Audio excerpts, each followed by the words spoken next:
Telugu flame క్షణక్షణం ఆనంద వీక్షణం. Telugu serials కు సంబంధించిన అప్డేట్స్ ఎప్పటికప్పుడు మీ వరకు రావడానికి తెలుగు ఫ్లేమ్ ఛానల్ ని సబ్స్క్రైబ్ చేసి పక్కనే ఉన్న బెల్ ఐకాన్ ని యాక్టివేట్ చేయండి. పాపే మా జీవన జ్యోతి సీరియల్ స్టార్ మాలో మధ్యాహ్నం 12 గంటలకి ప్రేక్షకులని ఎంతగానో ఆకట్టుకుంటోంది.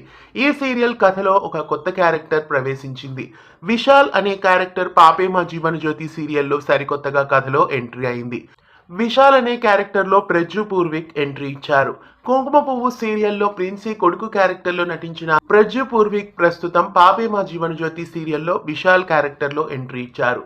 కుట్టిని పెళ్లి చేసుకోబోయే అబ్బాయి క్యారెక్టర్లో ఈ సరికొత్త సీరియల్ కుట్టిని పెళ్లి చేసుకోబోయే వరుడిగా ఈ కొత్త క్యారెక్టర్ కథలో ప్రవేశించింది. మరి కుట్టి పెళ్లి ఈ కొత్త వరుడితో అవుతుందా, లేదా ముందు హీరో సూరజ్ మళ్ళీ కథలో తిరిగి వస్తాడా, లేదా బండసీనుతో కుట్టి పెళ్లి అవుతుందా? మీరేమనుకుంటున్నారో కామెంట్స్ లో తెలియజేయండి. పాపే మా జీవన జ్యోతి సీరియల్లో విశాల్ క్యారెక్టర్ రాకతో సీరియల్ ఎలాంటి మలుపులు తిరగబోతోందో మధ్యాహ్నం 12 గంటలకి స్టార్ మాలో మిస్ కాకుండా వీక్షించండి. ఇలాంటి మరెన్నో అప్డేట్స్ కోసం ఛానల్ని సబ్స్క్రైబ్ చేసి పక్కనే ఉన్న బెల్ ఐకాన్ని యాక్టివేట్ చేయండి.